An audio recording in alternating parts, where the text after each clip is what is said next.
The Houston Texans are stuck with CJ Stroud for next season. They're probably stuck with him for another year after that.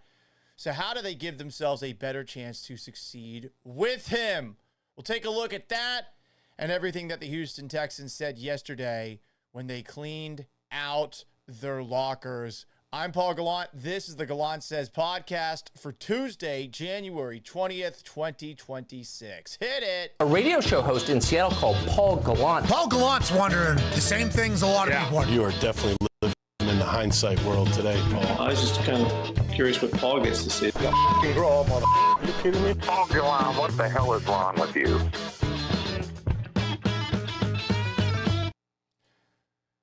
Oi!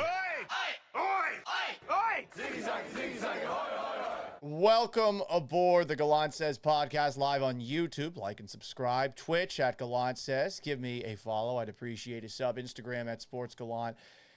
X at Gallant Says Pod. And on Facebook at Paul Gallant Sports. You can get it after the fact on Apple Podcasts and Spotify. Subscribe, rate, and review the Gallant Says podcast. CJ Stroud's going nowhere.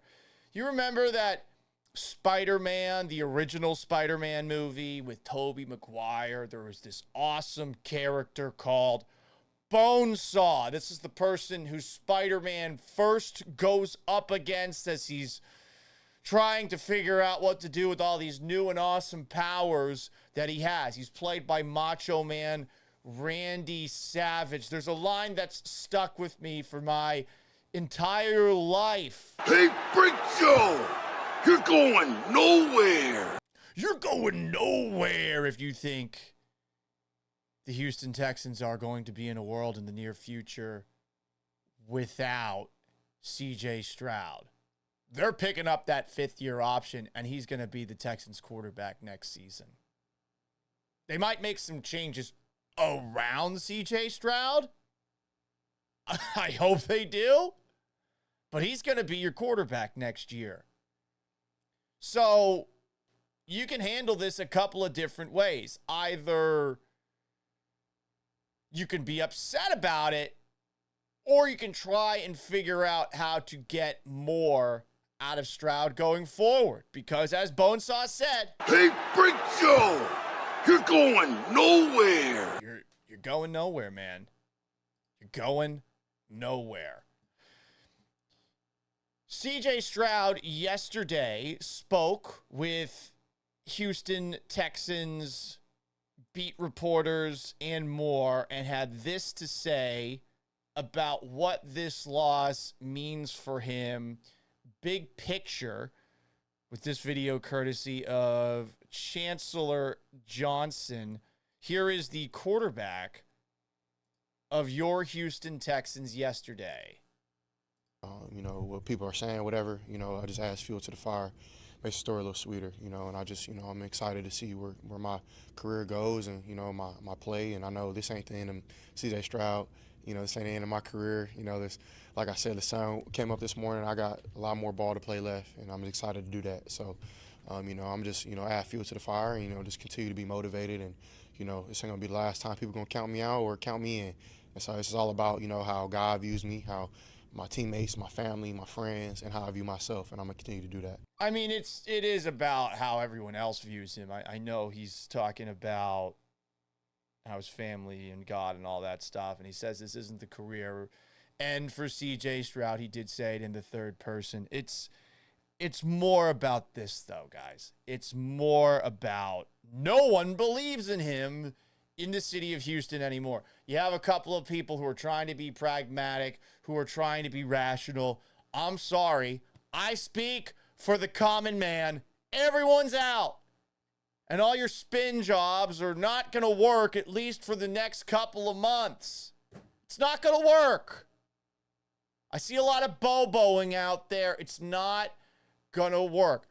I agree it's not the end of his career, and you could do far worse at quarterback than CJ Stroud. But he stunk against the Patriots after playing pretty shakily against the Pittsburgh Steelers.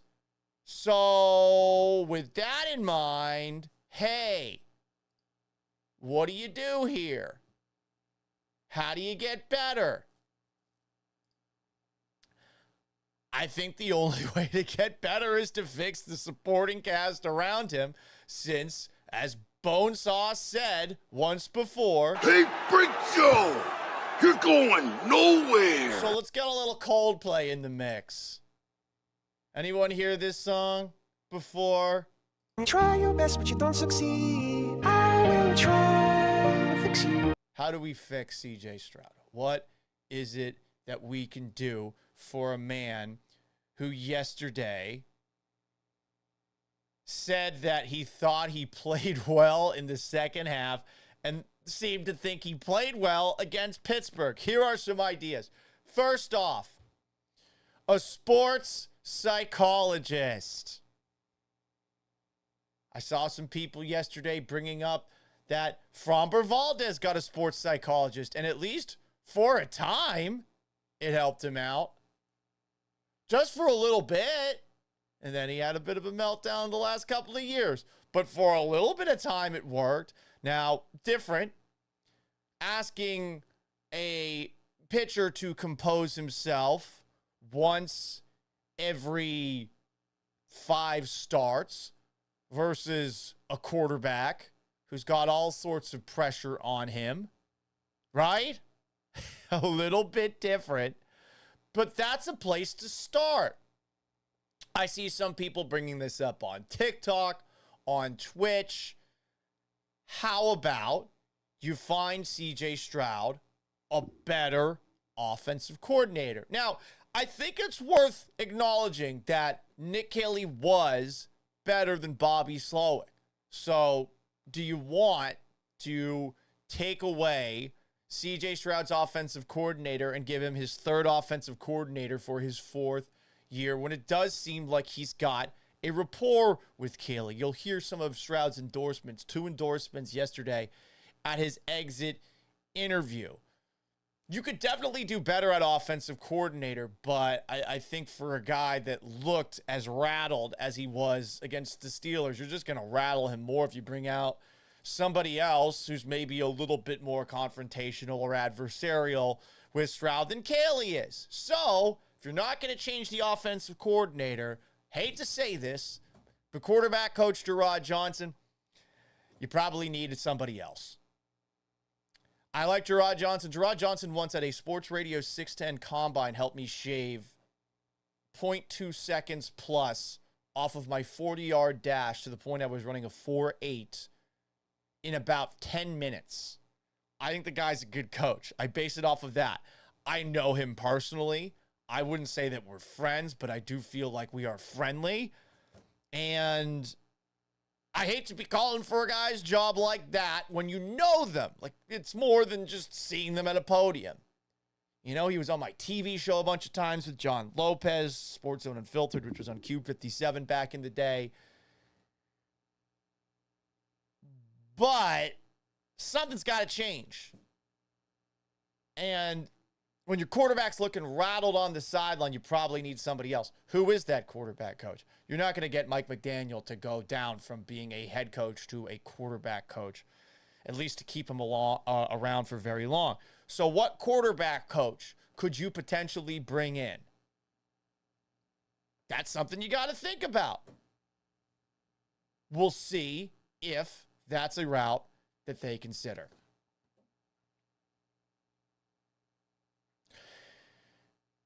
Sports psychologist, better offensive coordinator, new quarterback coach. How about this in the offseason? How about you focus entirely on improving, not the passing game, drafted a 2nd round pick, 3rd round pick, wide receiver, Jaden Higgins, Jalen Noel, could have used them more on that in a moment. You need better offensive linemen on the interior. Jake Andrews ain't it.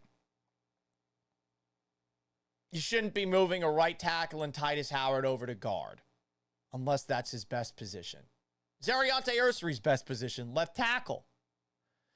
I think you might be thinking to yourself, going into next year, after a season where you didn't have Joe Mixon and you were shuffling your offensive line, which was better this season, how do we become an attack where the offense isn't all on Stroud. More of a complementary role for Stroud and a running game that's actually good. Think Russell Wilson with the Seattle Seahawks in the mid-2000s, who, by the way, were a team with a quarterback on a rookie contract and an all-world defense on the other side of things. Can you make your running game better than the god-awful mess it was this past season, which led to D'Amico Ryans and the Texans being arguably the least aggressive team in the league on fourth down? Can you make that better? In one offseason, it's going to be tough. You do have cap space at the very least to work with in free agency, from what I understand. You theoretically could go in the draft after interior offensive linemen early. Later on, you're looking at running backs as well. Nothing against Woody, a.k.a. Joquavius Marks, but I think he can do better than that. You thought you were going to have Joe Mixon this season. You didn't. Building a ground attack that's violent, that's physical, that can maul people, that is a much better direction to go with this offense if you are, as I said, stuck with CJ Stroud. Hey, Freak Joe! You're going nowhere! So how else can we fix this offense around CJ Stroud? Because Stroud's going nowhere. Sports psychologist, better OC, new quarterback coach, which is much more likely than a better OC. They're going to keep Nick Caley. Improve the running game in the offseason. Better tight ends. How about that? Dalton Schultz, we wish him well. It was a nice catch and run to open up that game against the Patriots. What the hell happened to his calf after that? Hopefully not an Achilles injury, but I imagine if it kept him out the rest of the game, it's probably a pretty serious injury. Schultz is a pretty tough player, at least based off of what he told us this past offseason about all the things that he was playing through last year. So Schultz can't go. Brevin Jordan tore his ACL. Cade Stover might have torn his ACL in a bad CJ Stroud throw. We'll see what happened to him. You need a lot of new tight ends, which is part of improving the running game, but is also in part of just giving CJ Stroud more around him. Use the young receivers more. I'm out on Christian Kirk. I know he had a big game against the Steelers. That drop against the Patriots early on made me realize, the weather. Texans are an indoors team. They can't play outside in the cold, in the rain. Xavier Hutchinson, he's done a lot over the last couple of seasons, but you got to see more Jaden Higgins and more Jalen Knoll than those two next year. And they stuck with those two veterans for a while, even though Higgins' ability was pretty apparent and Jalen Knoll's ability, especially with the football in his hands, was very apparent. So those are other things that theoretically can be improved. And now, guys, it is time for the bleep post of the day. Okay, it's time for the bleep post of the day because this is my final solution. Whoa, hang on. This is my last suggestion for the Houston Texans since they're stuck with CJ Stroud. Hey, Freak Joe! You're going nowhere! To get better on offense. Try your best, but you don't succeed. I will try to fix you. It's going to require a costume change.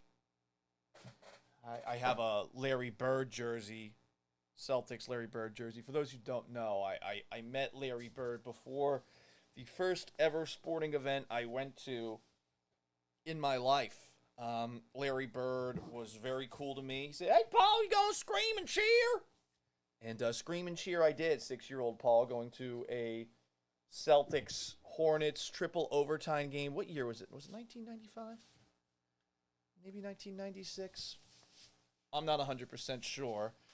Paul, that shirt's so tight. Shut up! Proof of my meeting with Larry Bird. And this is really, I'm wearing in honor of Indiana winning the national title. I know he didn't go to Indiana. He went to Indiana State, but this is probably the coolest thing I have. This is a picture of me with Larry Bird. Look how tiny I am. And he autographed it. Very cool stuff. But this is part one of the costume for the last suggestion, the final solution for the Houston Texans. And for those who don't know, a lot of people do know this. I've never been in the closet about this. It's been really funny the last couple of days seeing the amount of people that are from where I grew up that are talking shit after the shit post that I made. But here comes another shit post Because in case you guys didn't know, Daddy is a Pats fan. And while he wanted the Texans to play well against the Patriots on Sunday, I mean, his heart wanted the Patriots to win because this is nice. It's nice to be a fan of this team. So, Paul, what's your last solution to make the Texans offense better? Try your best, but you don't succeed. I will try to fix you. Let me get in character. Get a little water to get my vocal cords lubed up.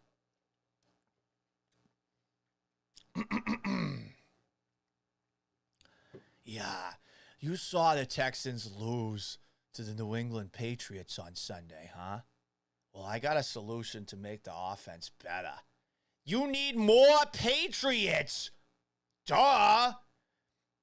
Just like every single town in New England needs more donkeys, the New England Patriots need to be more a part of what the Houston Texans are trying to do.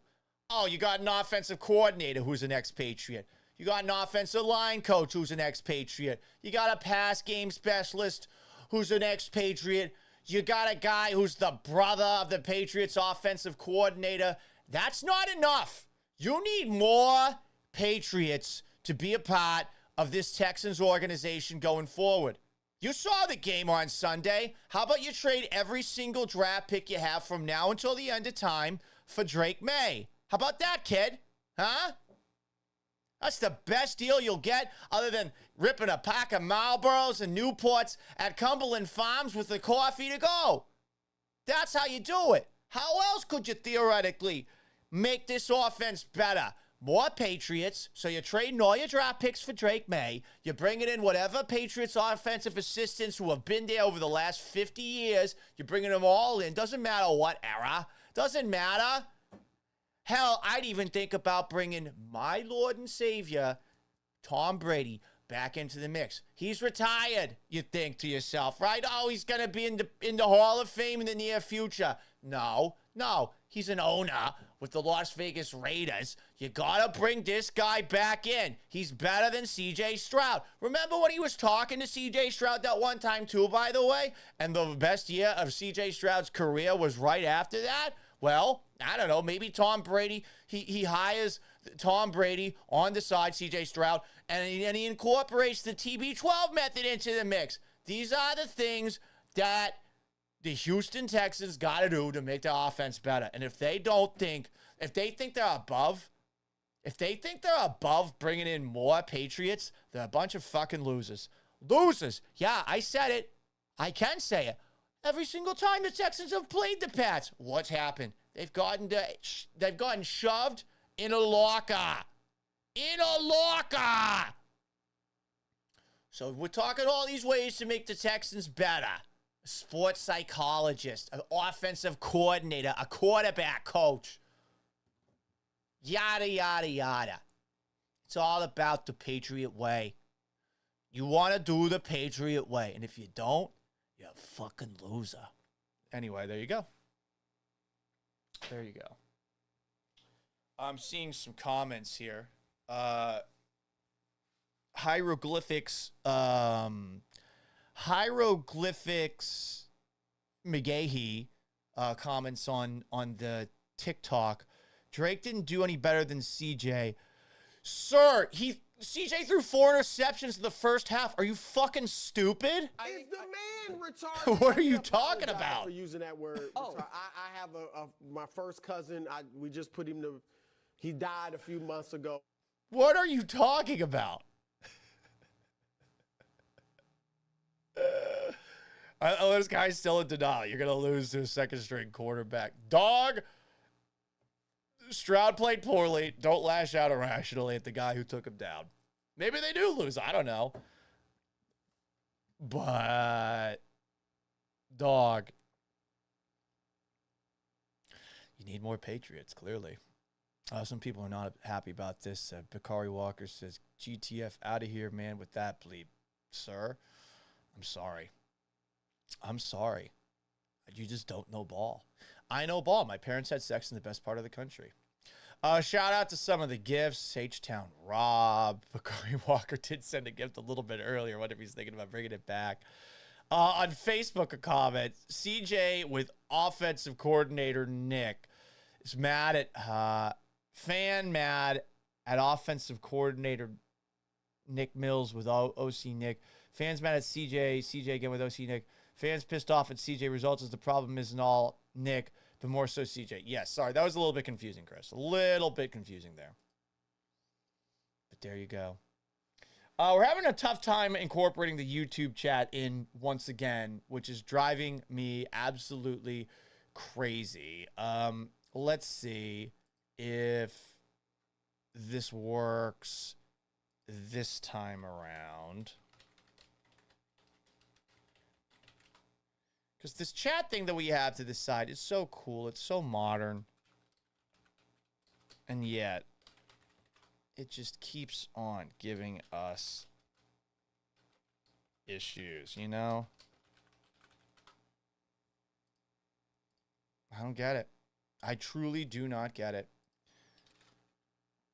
It's been really difficult to incorporate all this tech in, and every single time that I try to, it's making me wonder if it's worth going back to the old chat system that we were using through Restream. But in the meantime, because we don't want to run off too many of the people who don't like it when I dress up like a Boston sports fan, we don't like that. I'm going to take the jersey off. Yeah, that's right. You saw some of my chest there. Maybe a little bit of my belly. Get in my belly. But these are all things that the Houston Texans should think about. These are things they should think about, you know? All of those things, and on top of that, perhaps, just perhaps, a little bit more Patriots. What else do we have on today's show? Well, just talking about CJ Stroud. Whether any of those fixes that I laid out happen or not, buckle up for a long off season. Everything that Stroud has ever done is going to be made fun of. In particular, the two moments from his time doing interviews. First off, with CBS Sports Radio in February of 2024, where he was asked about the top 5 quarterbacks in the game on the Zach Gelb show. Now you're a top 5 quarterback in the NFL? Yes, sir, I do. I think I put it on film. I think my numbers speak for itself, especially missing 2 games. You know, I think if I didn't miss those 2 games, my numbers would have been just as good or one of the best in the league. So, and I think you can see the impact I had on my team, you know. So I'm not in the business of like arguing I'm top 5. I'm not. I really don't care. I mean, I just want to win. Well, who do you think are the top 5 quarterbacks in football? You can't say I'm not in the business of arguing I'm in the top 5 and then say you're at the top 5, which he's about to do. Now I was quick on the spot. I would say, of course, Mahomes. Mm-hmm. I would say Josh Allen, Lamar Jackson. I would say myself. And then I would probably go Burrow? No, I mean, not because he didn't play last year. Okay. Of course, Burrow is like one of my favorite quarterbacks ever. Mm-hmm. But I would say either Tua or Jesus Christ, CJ. Tua over Tua Burrow? Hurts I get in the Josh moment. Allen, excuse me. Okay. Oh, finally got to Josh Allen, but he thinks he's one of those guys. Okay, so that was at one point during the offseason, and then he was on with the $1 million worth of gain podcast. Again, this is just going to get constantly made fun of all off season. Another moment where CJ Stroud says that he's a top 5 quarterback in the league. CJ Stroud, who you see through. Oh, wait, this is just a terrible post from NFL.com. Come on, people. Come on. Here we go. This is the actual post.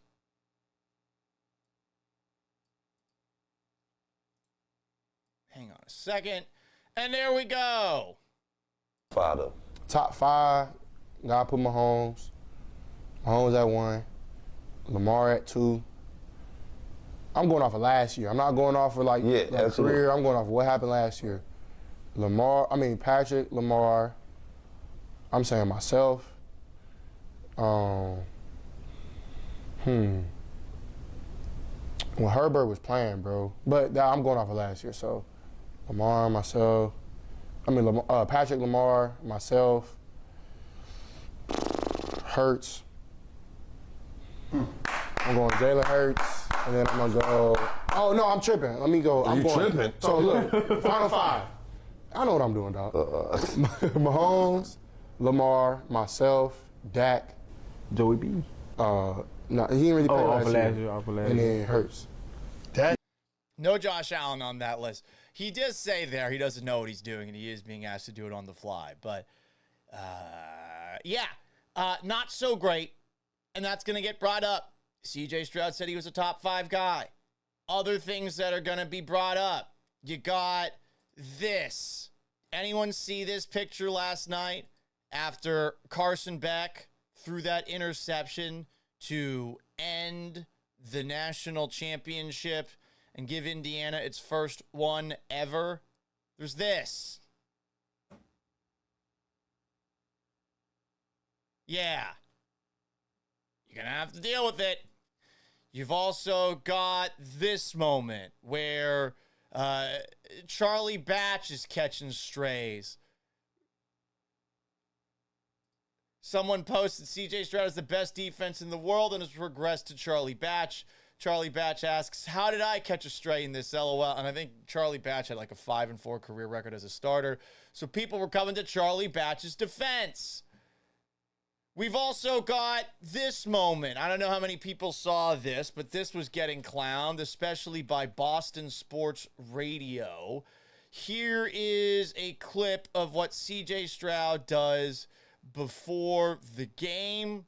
This guy said this is a reminder that you want to diversify what you do as an athlete, but this is going to get clowned even if this is the right thing to do. He's throwing like hacky sacks. He's swinging a golf club with a stick on it. He's throwing with a sock. He's shooting with a basketball. I mean, when you're good, people are going to be like, yeah. And when you're bad, people are going to clown you for it. So just buckle up. This is only the beginning. We're only on day 2. Everyone with eyes believes Stroud has been solved, whether it's going all the way back to 2023. Why did I say it like that? Going all the way back to 2023 when Robert Saleh and the Jets stuffed him, concussed him, or the game against the Green Bay Packers in 2024. Everyone with eyes, the casuals, as some will call them, but I'm going to call them the people. The people think he's been figured out and that he's possibly broken. So, sorry in advance. It's going to be a long offseason. He's going to keep getting clowned, and you may as well just zip it. If you are one of the people that thinks that this can be fixed, zip it. You're not going to win. It's a no-win argument for you. Don't get in a tizzy over it either. By the way, interesting that Robert Saleh is the next head coach of the Tennessee Titans. Let's talk about what was said by the Houston Texans upon cleaning their lockers out. Don't worry, this is going to be the last time for a while that we go in detail breaking down a press conference. This is D'Amico Ryans when asked about a potential contract extension for CJ Stroud at yesterday's presser. The head coach of the Houston Texans gave a rather short answer when asked about a potential extension. Maybe he would have deferred to Nick Caserio if he could have. Here's the head coach of the Houston Texans. With CJ, you guys have him under rookie deal. You can do the 5th-year extension. How much do you guys want to make him your long-term quarterback, and does that need to happen this offseason, or could you wait? Yeah, we're not getting into that right now. You can read into that a little bit more. It doesn't sound great, though, does it? CJ Stroud sounded a little bit differently yesterday when asked about a potential contract extension. Here he is with a lot more to say about playing past this coming season and the end of his rookie contract. Texans are going to pick up his fifth-year option, by the way. At yesterday's presser, your Houston Texans quarterback. Business side always takes care of itself if the football side's going well. How much ideally would you like to be here for a very long time, and you're eligible for extension at this time? Yes, I mean, it's not in my control. You know, I did what I did on the field, you know, the last 3 years, and I thought I started off my career in a very great way. You know, I'm 24, got a lot of ball left ahead of me, and, you know, I think I look back, I look at my career, and I'm doing a lot of things that, early in my career that a lot of people haven't done in a long time. So, like, oh boy, I'm grateful for that, and I know it's not just me, it's my teammates, it's my coaches, it's, his teammates publicly are supporting him. His coaches are publicly supporting him. But I do wonder what things are like behind the scenes. The organization. So, but whatever, God has for me, I don't think whatever open door he has, no man can close. Whatever closed door he has for me, no man could open. So I'm a firm believer in that, and I'm going to just, rock with that. But my job is done now in that light. I can only just move forward, and, but I want to be here as long as I can. I love the city of Houston. I'm just, I'm crushed, and I don't want to be emotional, but just like just how hopeful we were, to go farther, and for it to be on my plate, for me not to, step up, it really hurts me, and I just, I wish it didn't go that way, but my intent was never that. My intent is always, to go out on ball and, play as best as I can, and it didn't happen, but, All right, blah, blah, blah, blah, blah, blah.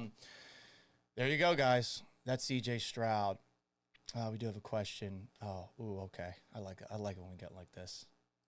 Have you ever played football, bro? Yeah, I was an all-district safety in Florida. Low level of high school football in Florida. My helmet is back there, along with a plaque for being all-district as a safety, and then there's a little list from being I think I was like 6th ranked defensive back in Pinellas County in St. Petersburg, Florida in 2006. And if I were to go on a flag football field right now, I would fucking dust your ass at 36 years old. Yes, that's right. I would fucking embarrass you. So I love it when the guys bring this into the equation. I just like to allow myself to be a little bit of a meathead macho man here. So not only this guy who's sticking around, and thank you very much. We appreciate you for sticking around. But this guy who is mad that I'm calling out CJ Stroud, which I guess there's got to be a couple of people out there, and mad about the fact that I grew up watching better football than him, thus knowing more football from just watching football that's better than anything that's been in Houston growing up. This guy's also probably worse than me at flag football, and I'm 36 years old. Paul, did you need to pause the podcast for that? Yes, I did. It's the Gallant Says podcast, everybody. Anyway, more from CJ Stroud and D'Amico Ryans at yesterday's exit interviews. Here is D'Amico Ryans, his thoughts on Nick Caley, Texans offensive coordinator. You made the tough decision to move on from Bob and make Nick OC. Are you confident in Nick getting better, and will he have that opportunity? Yeah, with the coaching staff, with our players, you guys asking about contracts, coaches, I'm evaluating everything as we go throughout the week. My answer is I don't want to answer that. Definitely not a ringing endorsement of Nick Caley there. But for what it's worth, CJ Stroud endorsed Nick Caley not once, but twice at yesterday's exit interview. Here is CJ Stroud once again. I get. CJ, working with opportunities being with Nick Caley, do you feel like y'all can build on something Nick Caley? Yeah, definitely. I love Kels. I think, there's growth and, in our relationship, there's growth in, his ability to call plays, growth and, D'Amico trusted him. So, whatever, our coaches decide, and I love Kels and I'm rocking with him, however long he's going to be here. So that's part one of Stroud endorsing Nick Caley, and he did it once again right before the end of his press conference when being asked about the Houston Texans offense.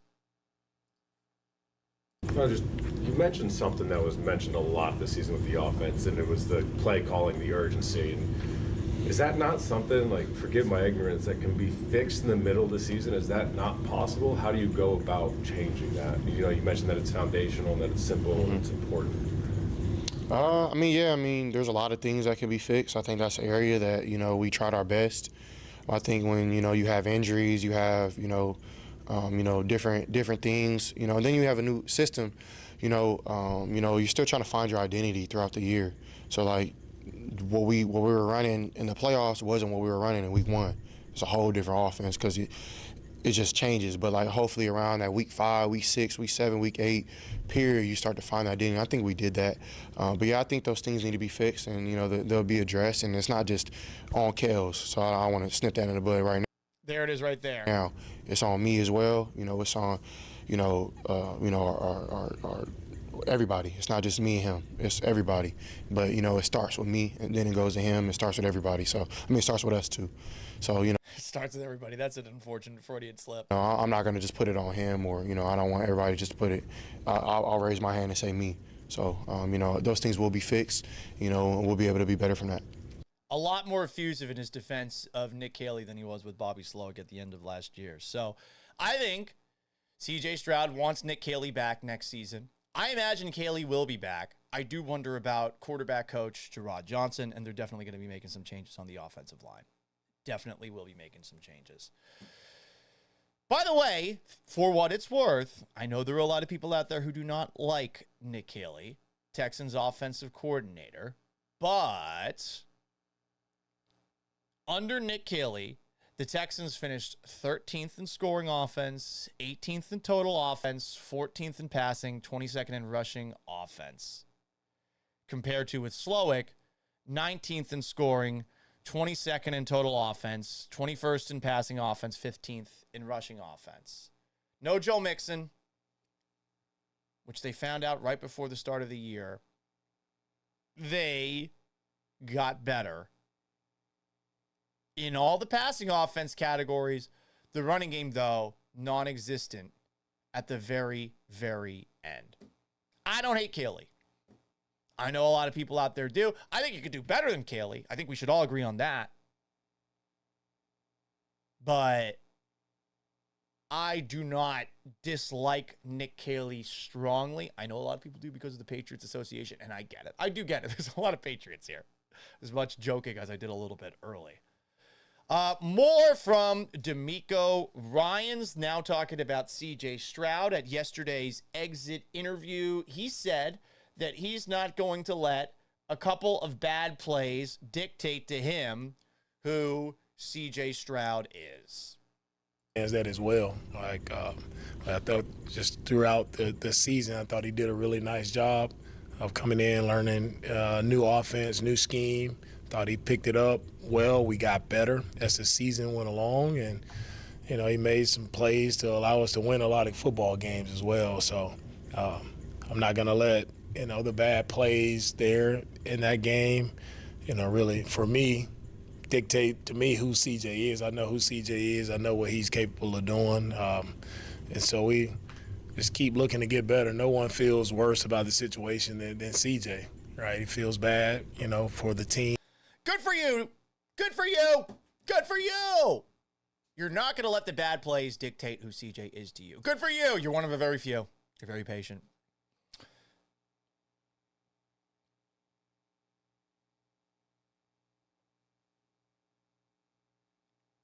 I'm going to be right back for a second, guys, because something Sounds like it's going on outside, and it's concerning me just a little bit. BRB. Yeah, I'm wearing shorts.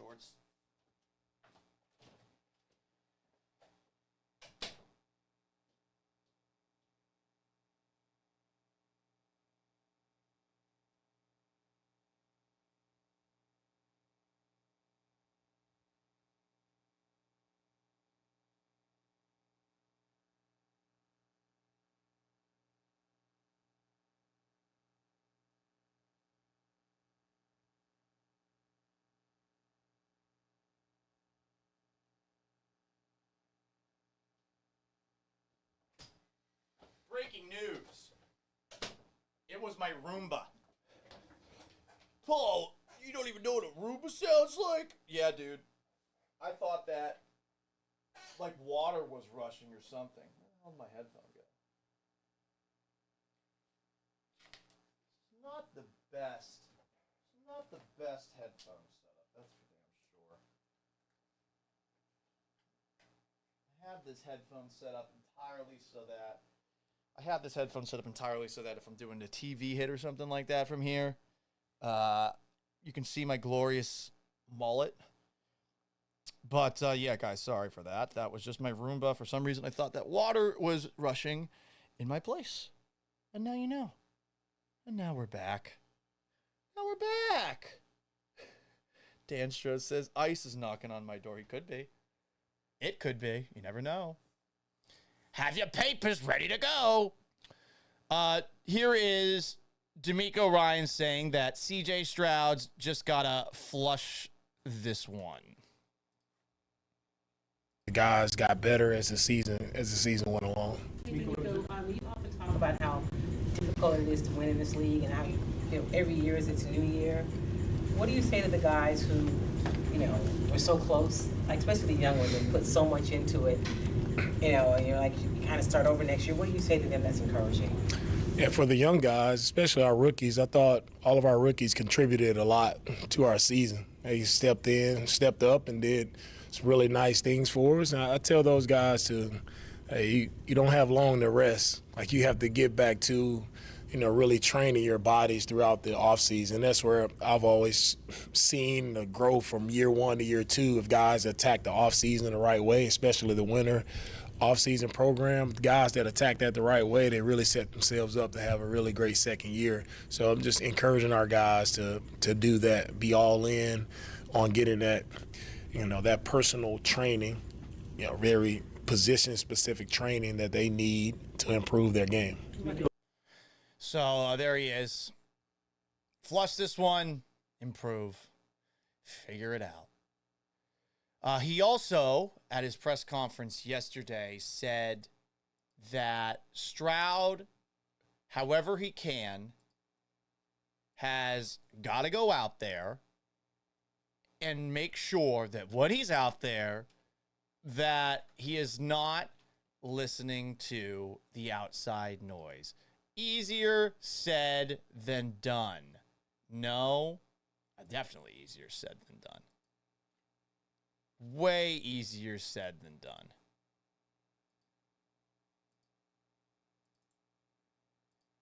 Let's see if this actually gets to chat end. Nope, that's not going to work, is it? It's not going to work. Very frustrating. Sorry about that, YouTubers. I can see your chats. I just can't feature them today. More from D'Amico Ryans talking about Stroud and how he wants them to avoid all of that outside noise. Head coach of the Houston Texans at the podium. I just told him, don't listen to anything.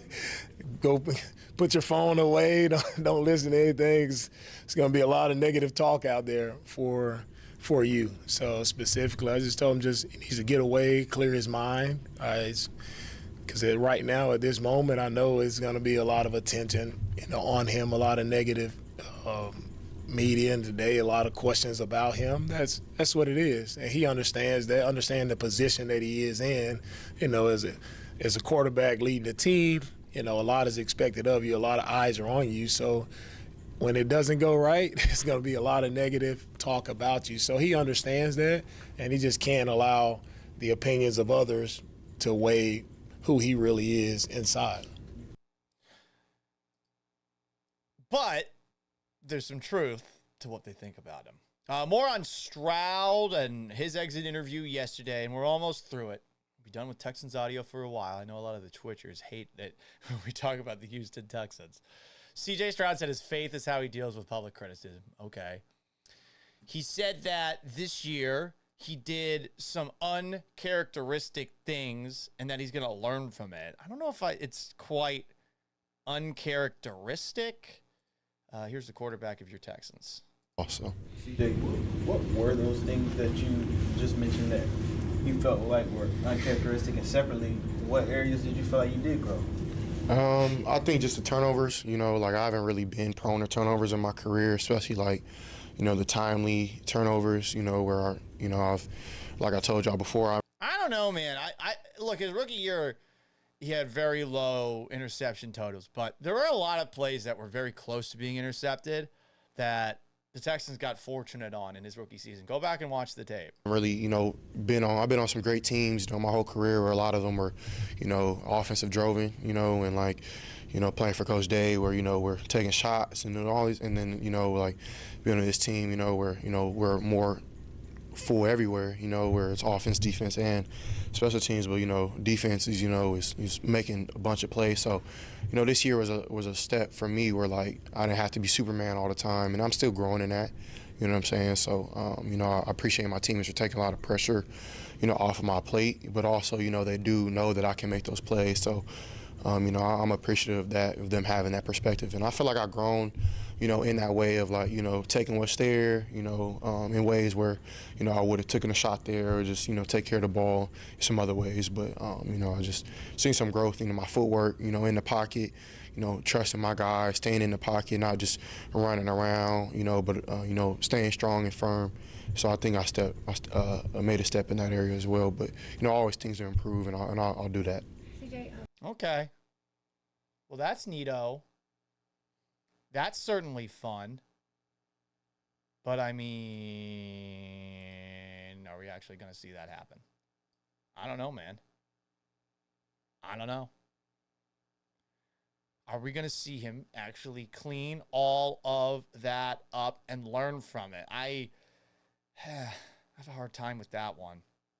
I mean, you get a new quarterback coach in there, maybe, but it seems like the relationship that he's got with offensive coordinator Nick Caley is a rather cozy one.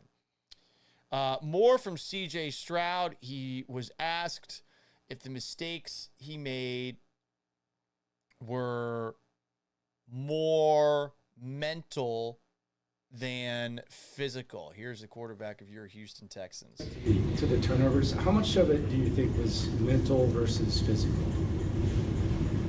What do you mean? Like, was there the word rattled was used? Did you feel comfortable out there? Yeah, I feel like I'm comfortable. There's plays where things happen. Where you don't necessarily, like, your body kind of just reacts. It's like instincts. But I feel like those things happen, and I came back out in the second half, and I thought I'd play well. I thought I moved the ball. Thought we did better in that first drive, and then just didn't punch it in, which sucks. But I think once I flushed it and let it go, because that stuff does happen. You do unintentionally or intentionally, things do affect you. But I think I responded in the best way I could have, and I stand firm in that, and I don't ever try to move too fast or too slow, and I try to be where my feet are. So I thought I did a decent job of that. But I look at my career. I've had that a million times, and it's going to get blown up because it was a divisional game, and rightfully so. Like it's one of the biggest games of my career. And I didn't have the best day, but I could look back at other games of my career where I did show up, and I know that I had more of those than I had yesterday. So I'm gonna look forward to the next opportunity I get. I hope he's right, but I don't know, man. I don't know.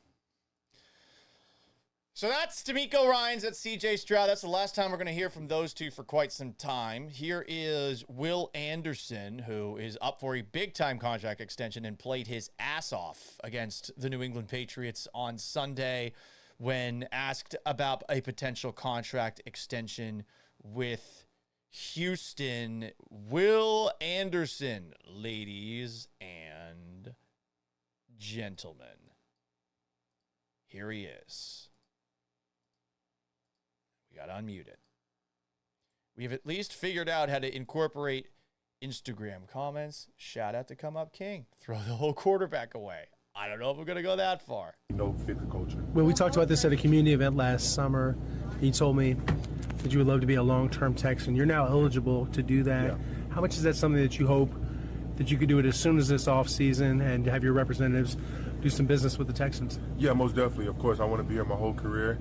I love the Texans. I love everything about them. You know, they traded up and got me, man. But, yeah, you know, I don't really like to speak on all these things. But, of course, I would love to be here, man. And if it's in God's will to happen, it will happen. All right. Well, I mean, he's getting extended for sure.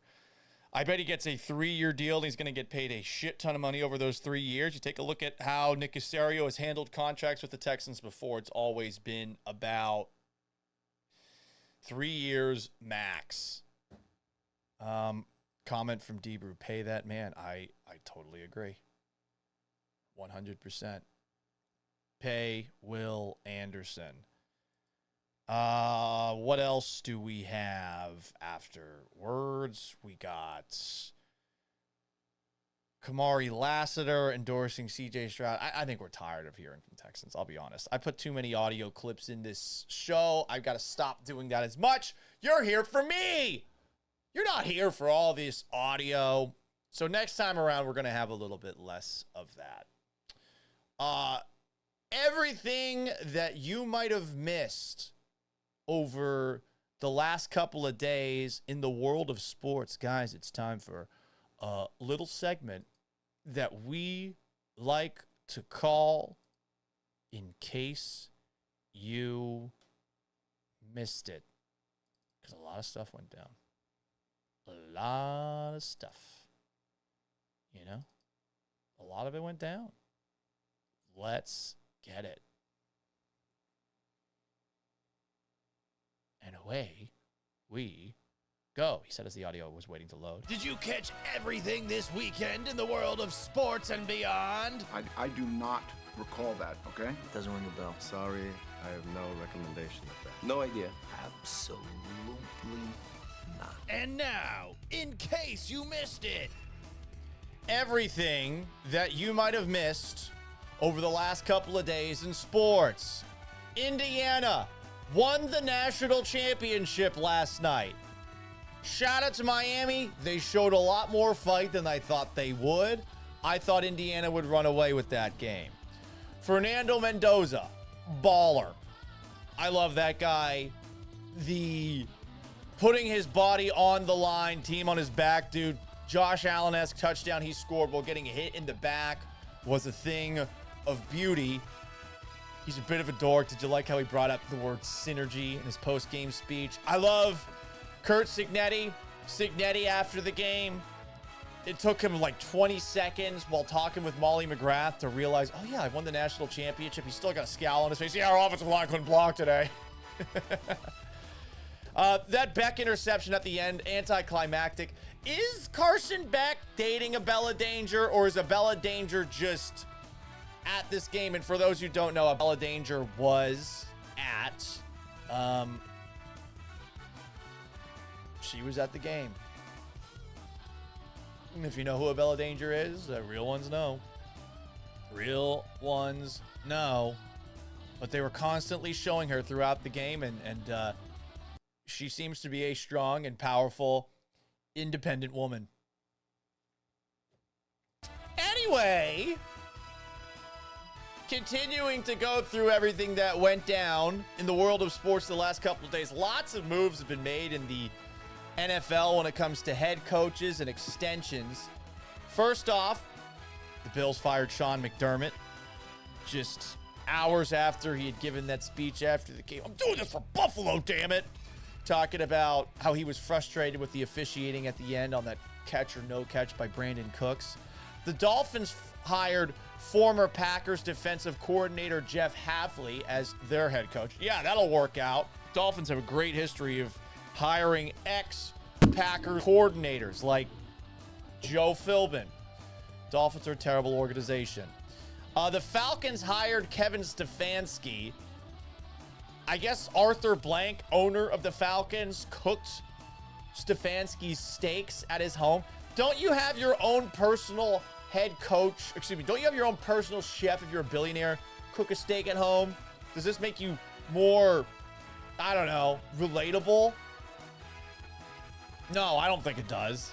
I'm going over to a billionaire's house. I am not expecting him to know how to cook. Just a thought. What if it was like burnt? He likes it well done.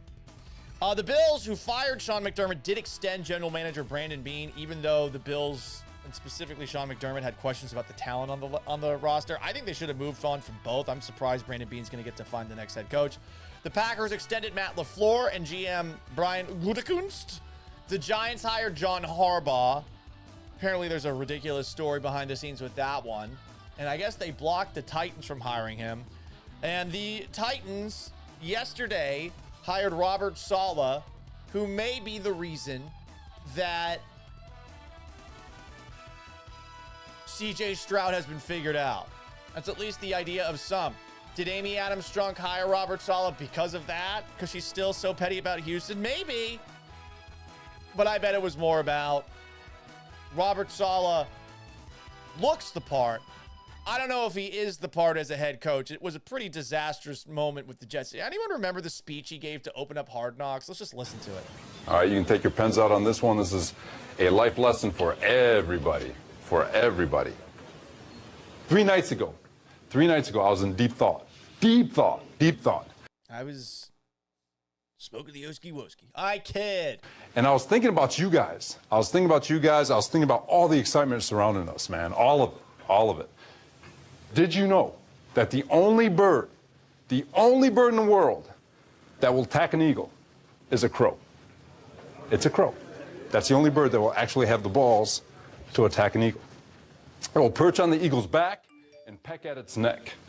So rather than fight back and tearing a crow to pieces like it can, the eagle spreads its wings and it soars as high as it possibly can. It keeps going and going and going as high as it can. And the higher the eagle flies, the harder it is for the crow to breathe. Eventually, the crow suffocates, falls back down to earth, and dies. That's what happens. That's anti-American.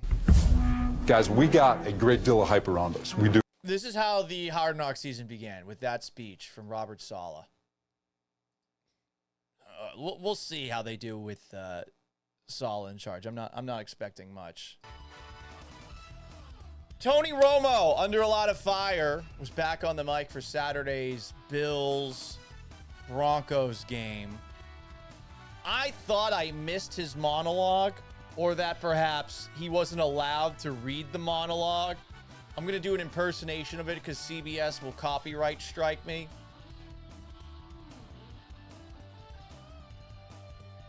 Tony Romo. Ooh, here we go, Jim. This one's going to be a battle. You got Bo Nix, rookie sensation. Ooh, against veteran Josh Allen. Ooh, Denver's defense at home. Ooh, in the altitude versus Buffalo's explosive offense. Ooh, Jim. Can't wait to see how Sean Payton schemes this. By the way, in the game he called at one point, Josh Allen, Patrick Mahomes. Aziz Al-Shaair got fined for his Stop the Genocide eye black. I will say this about Aziz Al-Shaair. You're going to protest something. That's one way to do it. Have eye black that says, stop the genocide, referring to what's going on in Israel, between Israel and the Palestinians. And then just leave it out there. You don't need to make it your entire identity like some people do, and then potentially expose yourself to finding yourself in a situation where you're asked questions and you don't have the answers to them. But he got fined. The NFL does this. Kevin Durant, over the weekend, was asked what he prefers between Whataburger and In-N-Out. Oh my goodness, Kevin. I hope you gave the right answer to this very, very fun question. I do have one last question. It is very vital. I need this information because, look, you spent time in California and Arizona. Now you're in Texas. What's better, In-N-Out or Whataburger?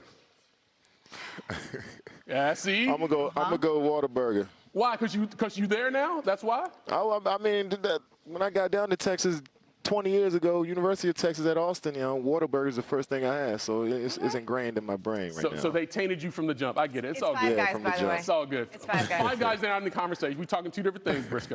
No, we're not. Five Guys is better. Guys, don't eat fast food. It fucking sucks. This was not brought to you by any big fast food. Fast food is terrible for you. And at this point in time, you could go to H-E-B. You could get two. You could get 2 Kobe beef burgers. You can get a brioche bun. You can get all the accoutrements, and you can make yourself a Mondo burger with great buns. 2 Mondo burgers with great buns for less than you would pay to go get some shitty fast food. Whataburger, In-N-Out. This is my hot take. It's all fucking garbage. Stop being a fat ass. Get some good food if you're gonna eat out. It'll cost less money, and it'll taste better. Fast food burgers are trash. Step your game up. You guys are settling for such shit. Oh, I live in a food desert. I don't give a fuck. Go get a better burger. Also, Nick Foles, sir, you can kindly fuck off with this comment. Note for the Broncos and their fans. I know it's been an emotional 24 hours. I feel for Bo Nix and the team. I'm sending prayers for a strong recovery. A positive note going into the game versus the Patriots. They struggle against backup quarterbacks in championship-type games. Yeah, fuck you. That's all I got. But I get it. So there you go, guys. That's in case you missed it. Time for a little Houston and brain rot talk. See this, hear about this.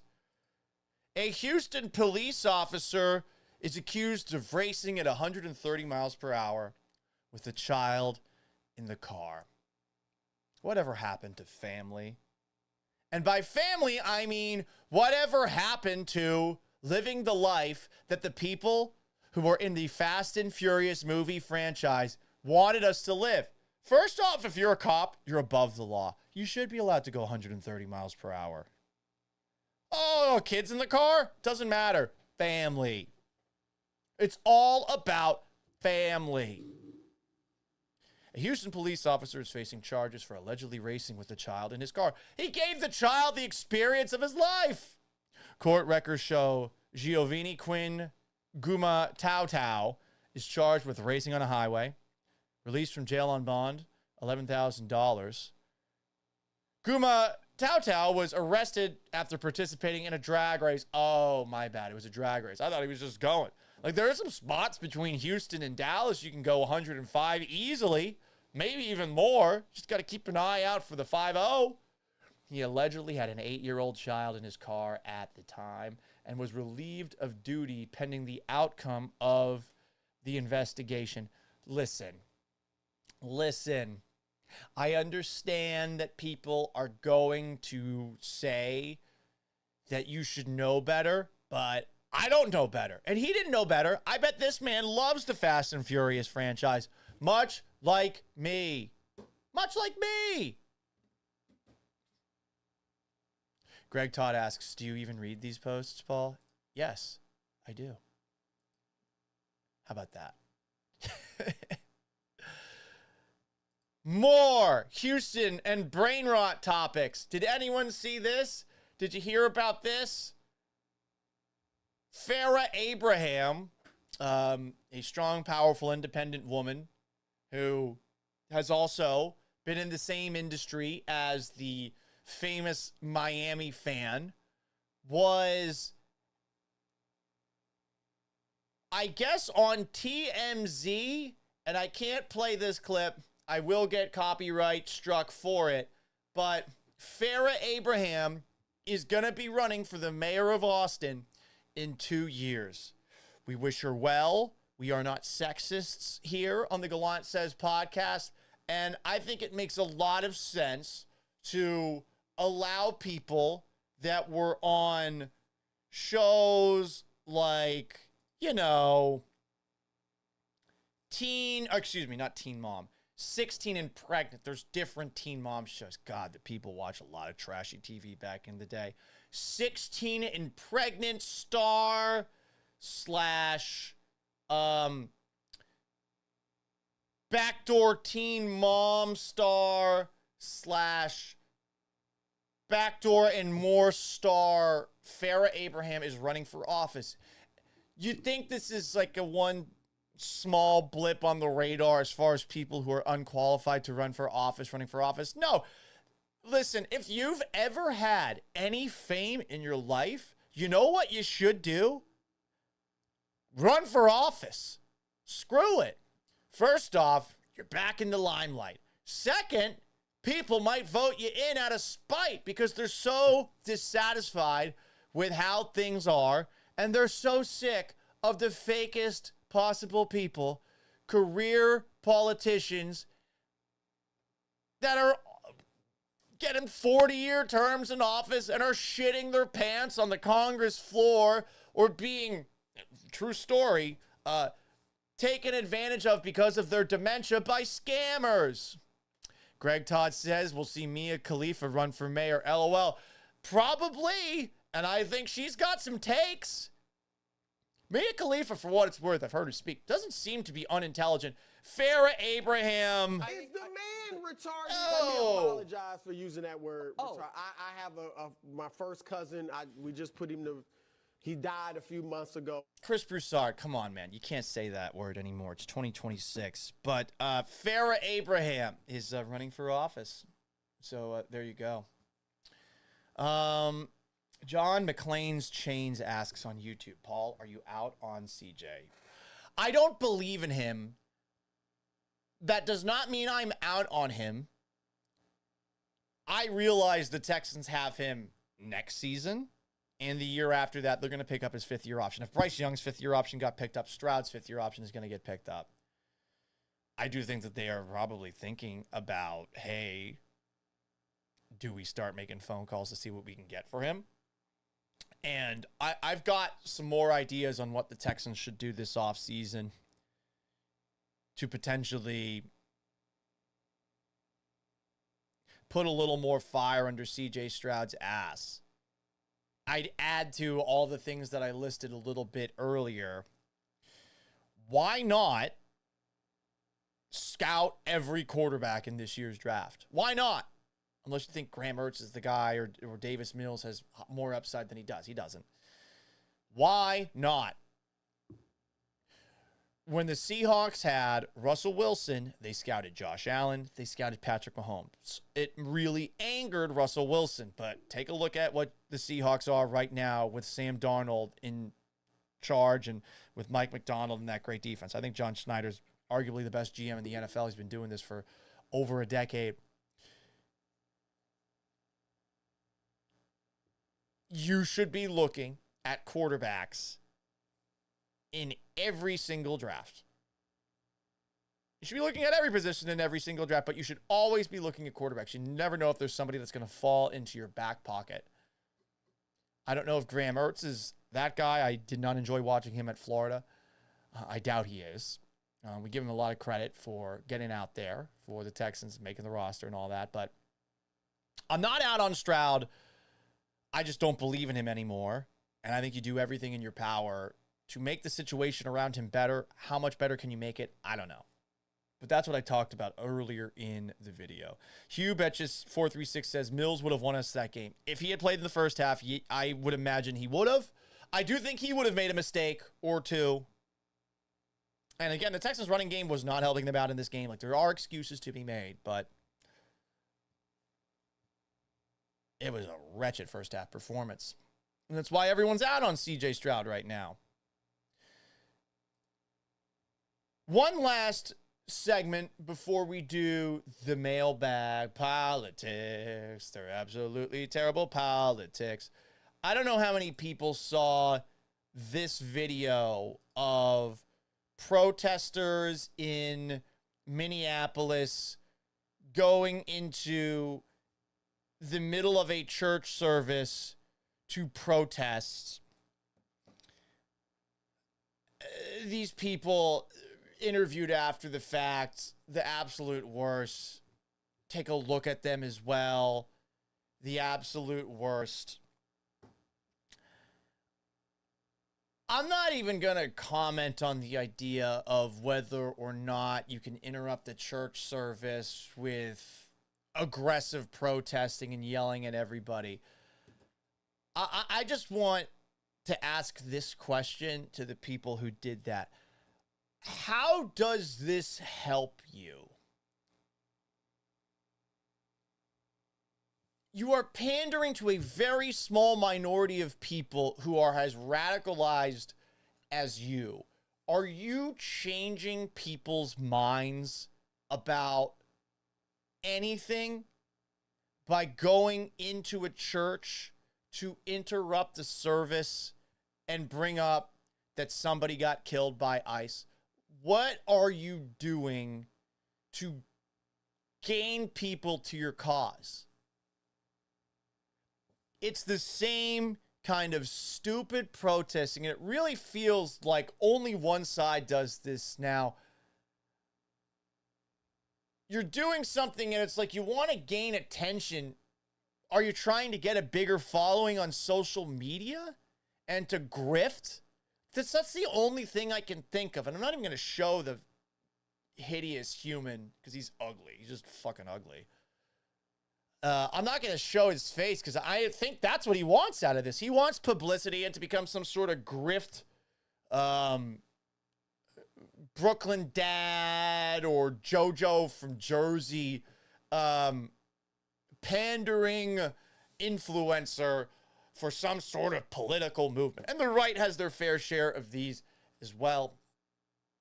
I'm just asking, going back to what these protesters did.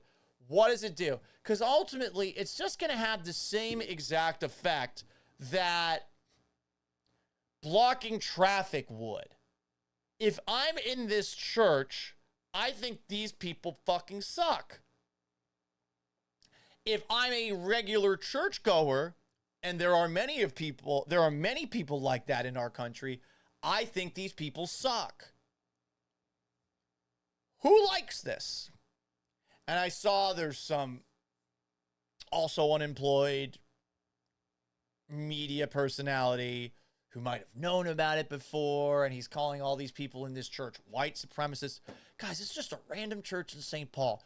You go in here to bring up something that I imagine some of those people in there were thinking about, and some people in there might have thought the same way as you do about what went down with that lady who got shot by the ICE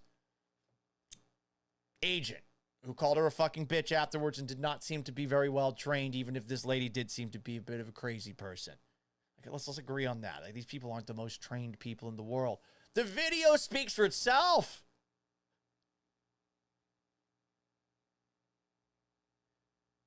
And then you do this. You're going to make people support ICE. People aren't more likely to support what you're saying if this is what you're going and doing. Like, it's weird to me. I don't know what the strategies of these people are, other than I want to become a social media sensation, and I'm going to get a lot of attention for myself. So there you go. Politics. They're effing terrible politics. Greg Todd says that the media guy I was talking about was with them. It does seem like it. I don't want to do more digging. I just don't get what the point of that was. Mailbag. Let's see. We had a tweet yesterday. @Gallant says pod. You should pick another team to follow. People like you make me sick. Talking about CJ Stroud. Last 2 years, offensive lines has been trash. That's wrong. It was better this year than it was last year. First, the Patriots, Texans didn't have tight end 1, right tackle 1, right tackle 2, wide receiver 1, and most weapons were rookies. 2 wide receivers and a running back. Only CJ is expected to carry that BS in wet, rainy, snow weather. Sir, he threw 4 interceptions in the first half. 4. Like, even the biggest battle red Bobo.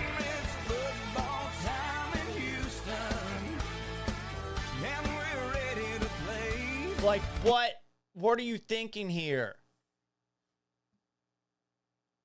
Anyway, more.